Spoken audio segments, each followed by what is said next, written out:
Guys आप लोग then का यूज करना ज़रूर जानते होंगे, लेकिन आज की वीडियो में बताएंगे कि देन डेट ऑफ और देन दो जॉब का यूज किस कंडीशन में किया जाता है।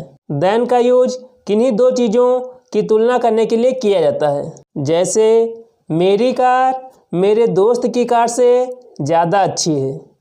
माई car is better then my friend's car.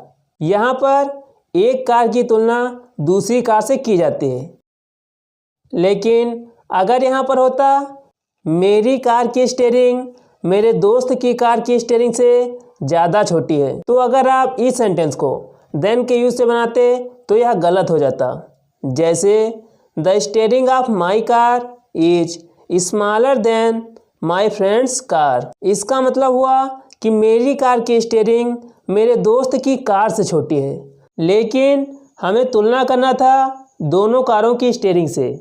लेकिन यहाँ हुआ क्या कि एक कार की स्टीयरिंग की तुलना दूसरी कार से हो गई। इस प्रकार यह सेंटेंस देन के यूज से बनाने पर गलत हो गया। तो इस कंडीशन में देन डेट ऑफ और देन दो जॉब का यूज किया जाता है। इन दोनों स्ट्रक्चर्स का यूज तब किया जाता है जब कोई दो चीज़ हो और उनके किसी एक कॉमन सेक्शन की तुलना की जाए। इस कंडीशन में देन डेट ऑफ और देन दो जॉब का यूज किया जाता है। और अगर एक चीज़ की तुलना किसी दूसरी चीज़ से करते हैं तो उस कंडीशन में देन का यूज किया जाता है।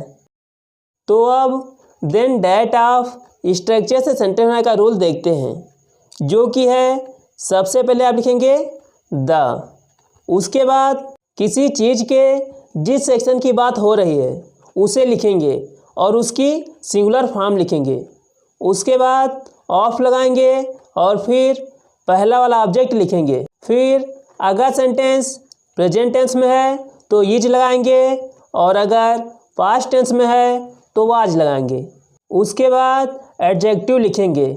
एडजेक्टिव जैसे कि अच्छी है, छोटी है, बड़ी है। आप जिस एडजेक्टिव को लगाएंगे उसकी कंपैरेटिव डिग्री लिखेंगे।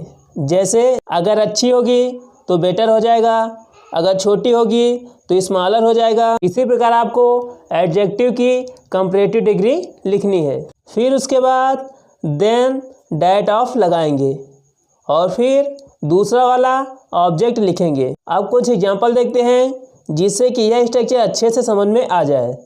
पहला एग्जांपल है, उसकी गाड़ी का रंग मेरी गाड़ी के रंग से अच्छा है। इसका मतलब यह हुआ कि यहाँ पर जो तुलना की जा रही है वह गाड़ी के किसी एक सेक्शन से की जाती है। इट मीन्स गाड़ी के रंग से की जाती है, ना कि पूरी गाड़ी की तुलना की जाती है। तो इसकी इंग्लिश बनाने के लिए सबसे पहले लिखेंगे द, उसके बाद गाड़ी के जिस सेक्शन की बात की जाती है उसे लिखेंगे। तो यहाँ पर गाड़ी के रंग की बात की जाती है तो रंग की इंग्लिश लिखेंगे जो कि होगी कलर। उसके बाद ऑफ लगाएंगे और फिर पहला वाला ऑब्जेक्ट लिखेंगे। पहला वाला ऑब्जेक्ट क्या है? उसकी गाड़ी, तो इसकी इंग्लिश होगी हिज कार। उसके बाद यह जो सेंटेंस है यह प्रेजेंट टेंस में है, इसलिए इज लगाएंगे और फिर एडजेक्टिव लिखेंगे। तो अच्छा की इंग्लिश क्या होती है? गुड। तो गुड की कंपैरेटिव डिग्री क्या होगी? बेटर। तो इज के बाद बेटर लिखेंगे और फिर देन डेट ऑफ लगाएंगे। उसके बाद दूसरा वाला ऑब्जेक्ट लिखेंगे जो कि है मेरी कार, माई कार।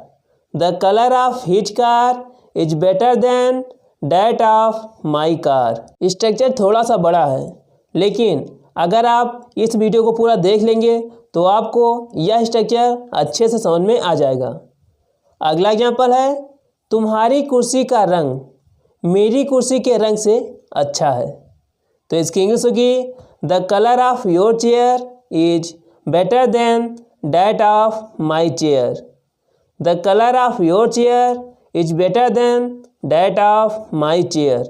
अगर यहाँ पर दोनों लोगों की कुर्सी की तुलना होती तो सिर्फ देन का यूज होता। अगला एग्जाम्पल, मेरी गाड़ी के पहिए का वजन मेरे दोस्त के गाड़ी के पहिए से ज़्यादा वजन है। तो गाइज यहाँ पर मेरी गाड़ी के पहिए की बात की गई है, ना कि गाड़ी की। मतलब कि गाड़ी के किसी एक पार्ट की बात की गई है। तो इसकी इंग्लिश बनाने के लिए सबसे पहले लिखेंगे द। उसके बाद गाड़ी के किस पार्ट की बात की गई है? पहिए की। तो इसकी इंग्लिश लिखेंगे जो कि होगी व्हील। उसके बाद ऑफ लगाएंगे और फिर पहला वाला ऑब्जेक्ट लिखेंगे जो कि है मेरी गाड़ी। तो इसकी इंग्लिश होगी माई कार। यह जो सेंटेंस है यह सिंपल प्रेजेंट का है, इसलिए इज लगाएंगे। उसके बाद वजन। वजन की इंग्लिश होती है हैवी। तो हैवी की कंपैरेटिव डिग्री लिखेंगे जो कि होगी हैवियर। उसके बाद देन डेट ऑफ लगाएंगे, फिर दूसरा वाला ऑब्जेक्ट लिखेंगे जो कि है मेरे दोस्त की गाड़ी। तो इसकी इंग्लिश होगी my friend's car. The wheel of my car is heavier than that of my friend's car. अगला एग्जाम्पल, तुम्हारे शर्ट की पॉकेट मेरी शर्ट की पॉकेट से ज़्यादा बड़ी है। इट मीन्स यहाँ पर दोनों शर्ट की तुलना नहीं हो रही है, बल्कि शर्ट की पॉकेट की बात की गई है। तो इसकी इंग्लिश होगी the pocket of your shirt is bigger than that of my shirt. Big means होता है बड़ा। बिग की कंपैरेटिव डिग्री होती है bigger. The pocket of your shirt is bigger than that of my shirt. आइज आप देखते हैं देन दो जाब का यूज किस कंडीशन में करते हैं। तो देन दो जाब का यूज उस कंडीशन में क्या रहता है जब आप जिस पार्ट की बात कर रहे हैं वह फ्लूरल हो, तो उस सेंटेंस में देन दो जाब का यूज किया जाएगा। इससे सेंटेंस बनाने का रूल है सबसे पहले आप द लिखेंगे और फिर जो नाउन लिखेंगे वह फ्लूरल होगा।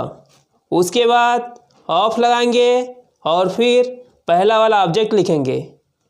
पहले वाले स्ट्रक्चर में इज या फिर वाज का यूज होता था, लेकिन यहाँ पर सब्जेक्ट फ्लूरल हो जाएगा, इसलिए इज के स्थान पर आर का यूज होगा और वाज के स्थान पर वर का यूज होगा। उसके बाद एडजेक्टिव लिखेंगे और एडजेक्टिव की कंपैरेटिव डिग्री लिखेंगे। फिर देन दो जाब लगाएंगे और उसके बाद अपना दूसरा वाला ऑब्जेक्ट लिखेंगे।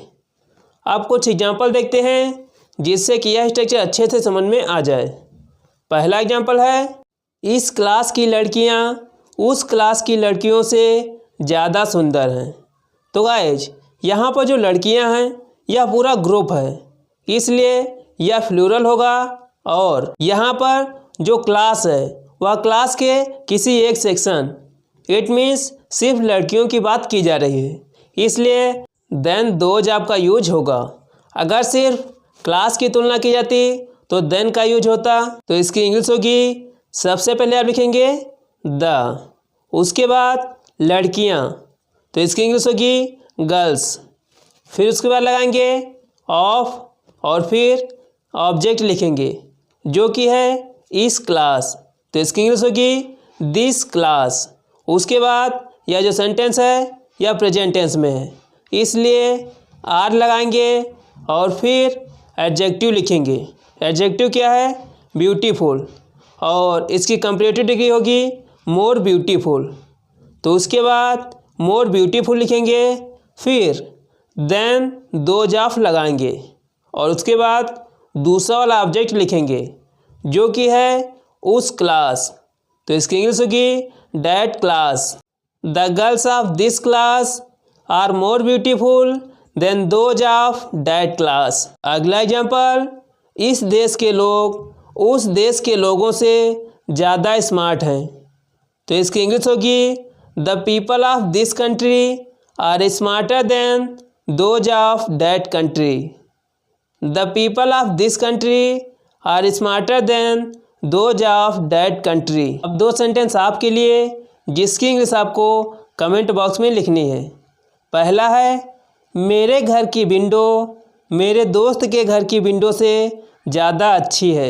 अगला एग्जाम्पल, मेरे क्लास के लड़के उस क्लास के लड़कों से ज़्यादा बुद्धिमान हैं। तो गाइज इन दोनों सेंटेंसेस की इंग्लिश आपको कमेंट बॉक्स में लिखनी है। यदि वीडियो अच्छा लगा हो तो इसे लाइक करें और अपने दोस्तों के साथ शेयर करें। तथा एक कमेंट लिखकर हमें जरूर बताएं कि यह वीडियो आपको कैसा लगा। यह चैनल पर नए हैं तो इसे सब्सक्राइब करें, बेल आइकन को प्रेस करें ताकि हमारी इसी प्रकार की वीडियो आपको टाइम से मिल जाए।